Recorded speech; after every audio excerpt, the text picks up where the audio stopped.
as I'm recording this, the WTI price, or the paper, is around 70. I think that's off with the fairies. Some of the big players may know what's going on a bit more.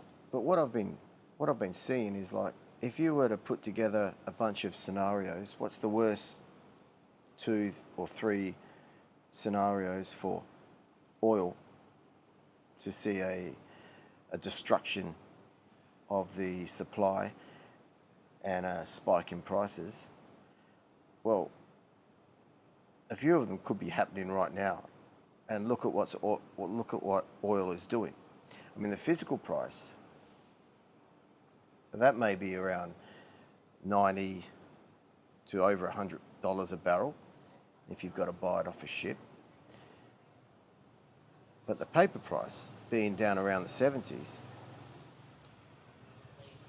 I mean, for instance, back in the 1930s, a standard exercise for British Army cadets may have been to write out a paper on how would you invade Fortress Singapore if you had to invade it. And just about all of them wrote attack it by land down the Malaya Peninsula. And then look at what happened to Singapore with the Japanese Imperial Army. But if you do the same with oil, so you could say a war with Russia, a war with China, seaborne trade across the world comes to a halt, Strait of Hormuz, Red Sea, or general Persian Gulf chaos. And look at some of the scenarios. You have a war going on in the east, which involves Russia, and that may be heating up. You've got attacks on the capital, facilities throughout the country. You've got maybe Kostanikova, you've got the Crimea. Everything's sort of heating up, and Russia is a major energy supplier.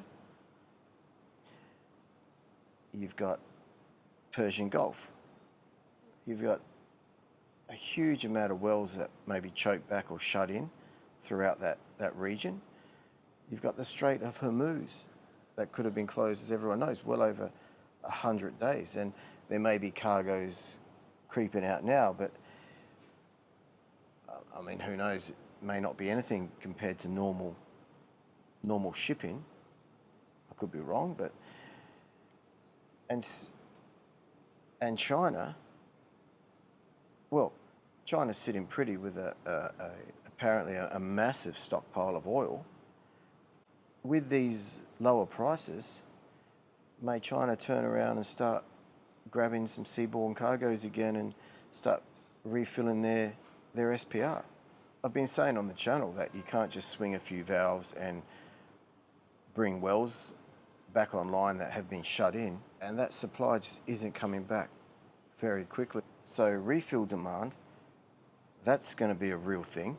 We may be going through the biggest supply disruption in the energy markets, maybe the history of the world, and look at where the price of WTI is. Make it make sense. But US inventories were down again this week, and refining capacity may be above 95% in the US. What's going to happen with the peak driving season coming up? What's going to happen if there's a hurricane in the Gulf of America and a whole lot of offshore platforms are shut in? I really don't see the price where it is. I understand there's a flip side argument, as there always is. There's always two sides to the argument. And as I said in other videos, anybody can read. Everyone's heard there's apparently a lot of big shorts in the market. Go figure. And another thing with the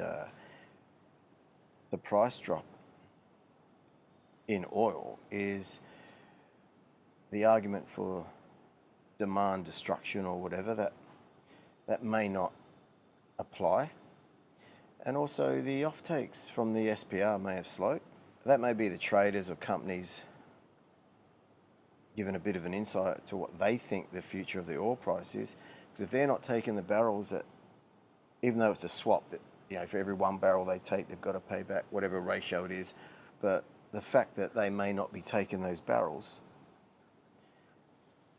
may be an insight or indication of what some of the bigger companies may be thinking about the price. Thanks for watching. I really appreciate it.